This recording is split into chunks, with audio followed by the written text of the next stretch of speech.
So the new split is out tomorrow. New split comes with a new map and a total different meta. So today I'm going to be telling you guys how you can rank up in the new split, as well as who you should be going and why. Hey, how's it going? I hope you're having a fantastic day and welcome back to the channel. As I said just before, we're going to be talking about how you can rank up in the new split of Apex Legends Season 13. But just before we get into absolutely anything, make sure you do go down below and drop a like. It means the absolute world to me, and it also helps push out this video to newer people who may need to know how they need to rank up within the new split. So with that said, let's get straight into it. So as I said right at the beginning of the video, a new split comes with a new map. The map that we will be playing on this split will be World's Edge. World's Edge is the second largest map when it comes to Apex. So for this, you might want to play it similarly to the way you've been playing on Stormpoint, just because of the sheer size of the map. You want to land somewhere that is not so contested, but easily accessible to the places that are contested, if you get what I mean. So for me, my go-to place on World's Edge is Survey. You want to land at Survey, then rotate down into Epicenter, and then from there rotate down into Cap or Fragment, whichever one you want to call it. And the reason for this is just the way that the rank system is working this time. So as this video has just gone out, I've also posted a short which goes over all the changes for this split. I'm going to quickly go over these now. One of the big ones is that kills mean more this split than last split, but that is still overruled by the fact that placement means more than kills, but kills just mean a little bit more this split than they did last split. So you need to be prioritizing kills a little bit more, but not as much as placement. Landing somewhere like Survey allows you to one, group up with your team, get the gear you want and need. From there you run down to Epicenter. Epicenter may be contested, but most of the time it doesn't seem to be when it comes to ranked. So when you go down into there, you then loot up a little bit more. Then from there you make the decision if you think you're well geared or not. Head down into Fragment and then start getting to the fights from there. That's kind of how I will be playing this split out. If you want more landing locations and more rotations for World's Edge, then make sure you go to the top right hand corner of your screen now, and also in the link in the description down below,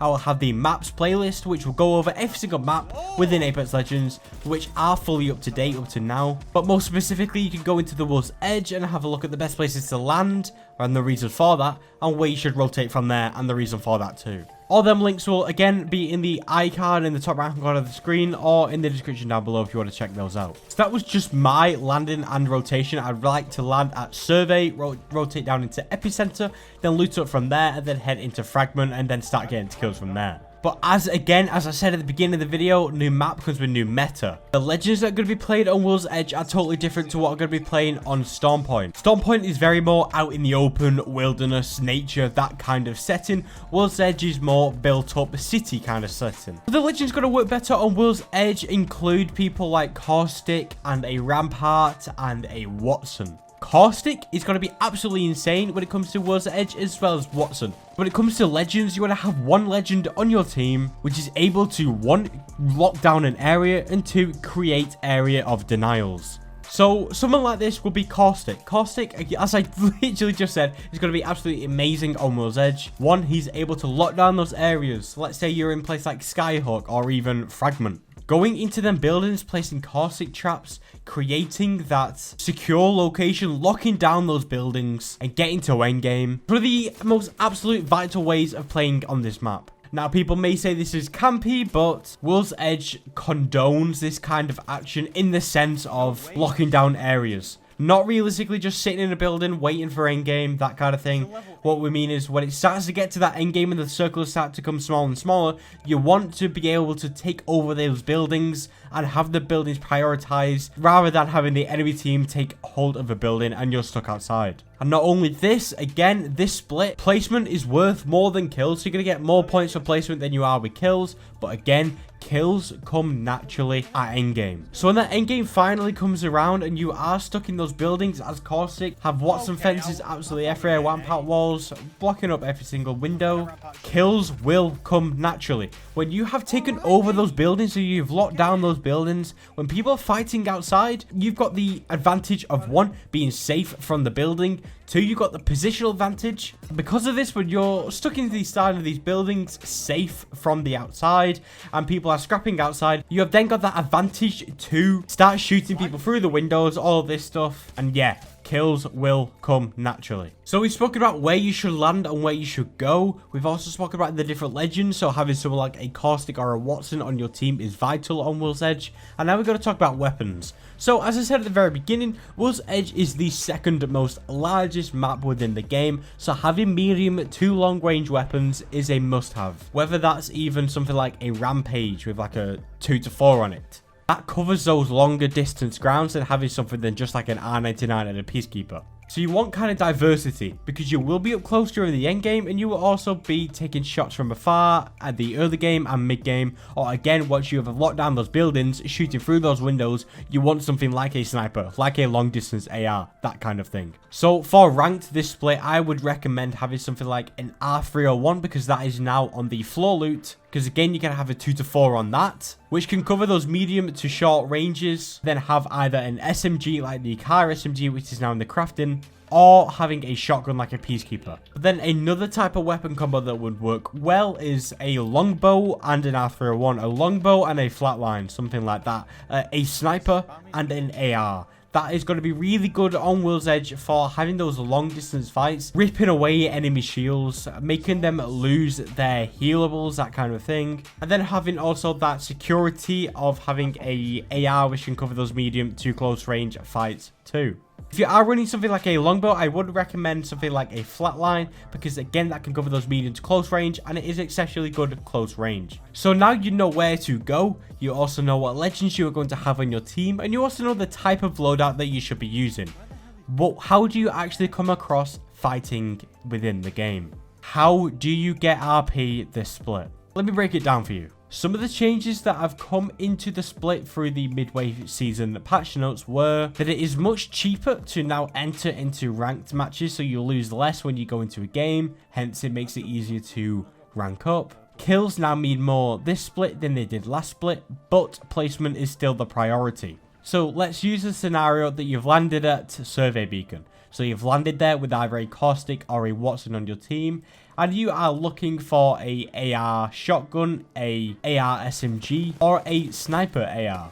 Then from Survey, you want to rotate down into Epicenter. Then you want to scan the Survey Beacon at Epicenter, if there wasn't one at Survey Camp. This is how you are going to play your games this split. When it gets to top 9, that's when you start to look at the different opportunities to get some KP. You don't want KP off rip. I mean, you can get KP off rip, but then that means you will literally have to hide until around the end game, so about top 5, top 6-ish. Again, the reason for this, yes, kills me more this split than last split, but if you don't have that placement, you're going to get absolutely nothing. So you want to land, you want to loot up, you want to rotate, scan the beacon, rotate, scan the beacon. When it gets to around top 9, that's when you want to start thinking about getting into some fights. So you want to start hearing for the shots that are taking place. So let's say you are in Epicenter. If there are shots in Fragment, then make your way over to Fragment. Now, this is one crucial thing that I want to keep ingraining into your mind.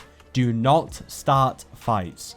Do not start fights within the new split. If you start the fights, World's Edge is very third-party central. So if you start a fight, you're going to have team after team after team coming for you, especially because they know KP means more this split than it does last split, but they do also understand that placement means a hell of a lot more. So they know if they don't start fights, they are less likely to die. So if you go for them third parties, you're more likely to survive, hence getting the KP and actually placement, and so ranking up much more easier. So after top 9, let's say you got around 4 KP, 5 KP-ish, whether that's from team assists, actual kills, or just like what I like to call the participation points, where you basically just get kills for your team getting kills. You want to lay low until endgame. This is where the Caustic and the Watsons come into play. You then want to scan the Survey Beacons until you can see either the second to last ring or the third to last ring, a ring that is relatively small enough but you can understand where the ring is going to go. Then you want to try and lock down those areas and create area of denials. What I mean by that is basically means areas that stop people from entering that area, basically. So if you place a Caustic trap on a rock, you don't want to lock down that rock. You want to place Caustic traps. You want to place Caustic traps on the flanks behind you. This creates area of denial, so it stops enemy teams from entering those locations. That's what I'm trying to get to. So once it gets towards that end game, you want to lock down those buildings, create area of denials, and I'm telling you now, kills come naturally. So if you don't have that much KP and it comes to that end of the game, do not worry. Just make sure you have locked down those locations, created those area of denials, stopping those teams from entering your building. And as long as you are peeking every now and then and through windows, open the doors and balconies and start picking at the enemy teams outside, you will get those KP, and it is as simple as that. And one final thing that I want to say is ranked this season has been especially hard. Not even that, it's mainly more demotivating. But if you only end up at gold, at platinum, even silver, anything like that, you should be proud of where you're at. You really, really should. Last season, people should be proud of getting master. There was gold players getting to master, and you should be proud of that. And if you're a gold player and you are actually still in gold, be proud of that. You really, really should. Don't get discouraged whatever rank you are. If you're not really playing rank that much, again, don't get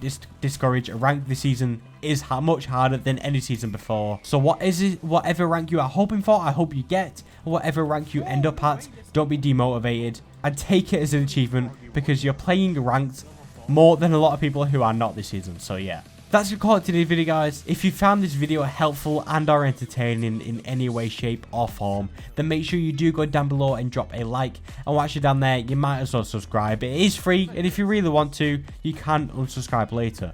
It's actually insane that I'm going to say this, but we are coming up to 2,000 subscribers. Absolutely mind-blowing. I hit 1,000 subscribers just before the start of the year, and we're about to hit 2,000 midway through the year. So yeah, thank you guys so much for your support. Once again, it's been my pleasure. Until next time, keep dominating legends.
They love it when I turn up the bass.